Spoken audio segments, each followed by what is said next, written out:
Hey guys, welcome back to RotoX Fantasy Moto, the #1 source on YouTube for Fantasy Moto content. My name is Donnie, and in this video I have 10 tips to improve your score in PulpMX, particularly for the outdoor season. I've been playing fantasy baseball and football since I was a kid, and when I discovered Fantasy Moto, I was insanely in love. It was a piece of cake for me to pick up, as I was already used to obsessing over stats and odds, but it doesn't come second nature to everyone.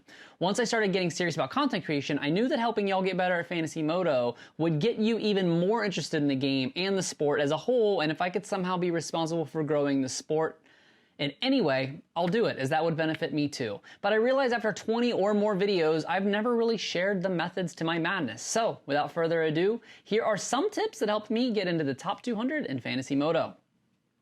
First things first, make a team as early in the week as you can. As soon as you learn that the handicaps are out, go to Pulp, pick a preliminary team. We are not trying to pick a high-scoring team for the weekend, just a nice, safe team full of riders that should, barring catastrophic events, score positive points. This is simply to protect yourself in the event that you are unable to log in and make your picks on Saturday. Things come up, it happens, it is out of your control. In 2019, I went to my local track to ride in the morning, and on my last session, I had a mechanical that caused me to go down. By the time I collected myself, limped the bike back to the pits, loaded up, found cell service, the first moto had already started, but because I had done this ahead of time, I still salvaged 317 points instead of a big fat 0. Second tip, obviously, check your qualifying results. You don't need to analyze them. I do that for you. Shortly after all of the laps are in, I released a cheat sheet on Twitter showing you the qualifying results accompanied by their handicaps, so you don't have to go back and forth. If you're a Patreon supporter, you get even more in-depth breakdown of the qualifying results and how they could play into the main event. Also, don't forget, after qualifying is over, to check this little box on the rider selection screen. This will actually completely hide the riders that didn't even bother qualifying. Be careful though, as this does still show guys that missed the top 40 cut, but at least it is going to remove the guys that didn't show up at all. Always compare your team to the cheat sheet before locking in for good. Thirdly, don't get cute. Don't try so hard to zig when everyone else is about to zag. Of the top 50 highest picked riders for the outdoor 2019 season, 10 of them scored 80 points or more, and half of them scored at least 58. Only 13 of them failed to reach 44 points, and the average score was 55.5. The real trick is you want to avoid the too good to be trues, as the saying goes, because if it seems that way, it probably is. Fourth tip, with each pick being used for 2 scoring races instead of just 1 in supercross, DNFs are not an option. Local pros will show up to their hometown tracks and throw down a great lap time in practice, and a lot of players will take that bait. But be careful, as 35 minutes in the summer heat is insane, and then they have to do it twice. And these guys are going against the most fit athletes in the entire world. Only 9 of the top 150 scores came from guys racing 6 motos or less. So knowing when to take that bait is crucial and often not worth it.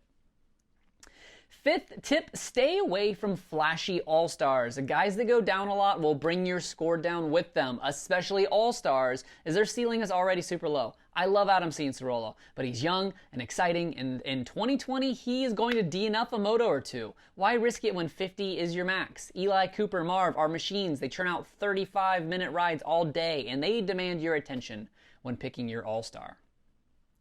Tip 6 is more of the same. Stay away from flashy double point riders. I know this one's cheap, but here's the data. In 2019, only 8 riders that did not spend the majority of the season as an all-star managed to score points in every single moto they entered.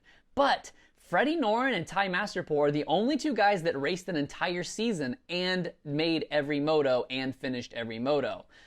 And Masterpool's to miss the entire 2020 season. So the other guys, by the way, the other 6, they combined for just 25 starts. What I'm getting at is you're going to expect DNFs. Every rider is going to have something happen in one of his motos. I think the overall winner will be the guy that managed to avoid the most amount of zeros.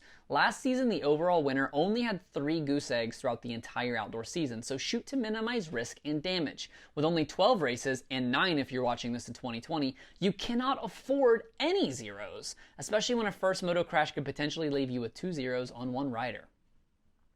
Coming in at tip number 7, Monster Energy Supercross and Lucas Oil Pro Motocross have 2 different scoring systems, and with that, so does the Fantasy. A 10th place finish will double your points in Supercross, would be the same as a maxed out All-Star, but in Outdoor Moto, it would only get you 22 points, where an All-Star can get you up to 25. In fact, for an entire weekend, you would need a rider to go 7-7 to be better than a perfect All-Star ride. I'm not saying taking more than 1 All-Stars is the idea here, but if you can't find good value down the list at times, it could be a good idea to play it safe and take that extra All-Star. Number 8, the outdoor season of PulpMX has handicaps going all the way up to 18, and the scoring breakdown is really a no-brainer here. The high handicaps score more points on average, since there is not a chance to miss the main if they make that top 40, and we will know that ahead of time. But that doesn't mean to full send it full of 18s, even with numbers that omit everyone with a pick trend less than 2%, since those are objectively lucky picks. And anyone that did not line up for at least one of each weekend's motos, the results are still pretty close. Although the average score is highest when picking 11 plus in your handicap, your chance of scoring 44 or more is actually the lowest for guys that are over a 15 handicap.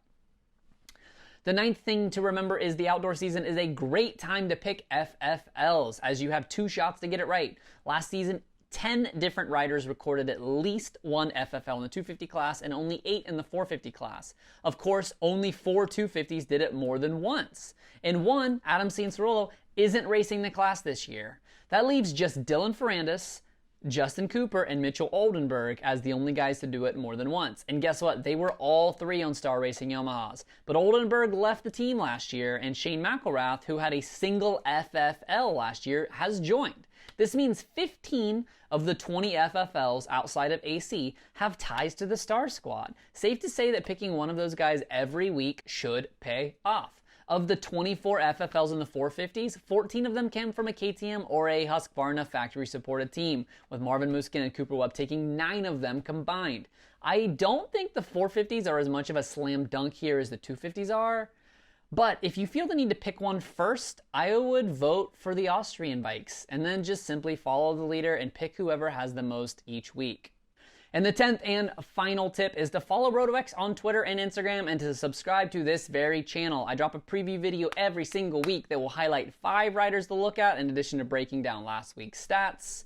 The qualifying cheat sheet with handicaps right next to the qualifying position. And if you want that extra help or just to support the channel and content that I make for you guys, please consider joining the RotoX Patreon. Patreon gets an exclusive video podcast each week with my first impression of the handicaps, an expanded cheat sheet with even more data to help you make your picks before the race. You will also get early access for all RotoX Insider podcasts, and even some of the videos that appear right on this very channel you'll get early access to. In addition to this, each video will feature a list of Patreons, including our very first 3 supporters, Travis Marks, Timmy V, and Chad H. And of course, before you guys get out of here, if you could just hit the little like button right below and leave a comment and let me know what your goals are. Who are you most excited to pick? What race are you looking for? How do you feel about Loretta's? Tell me everything. I love to interact. I love to chat back with you guys, so let me know. My name is Donnie. This is RotoX. Thanks for looking.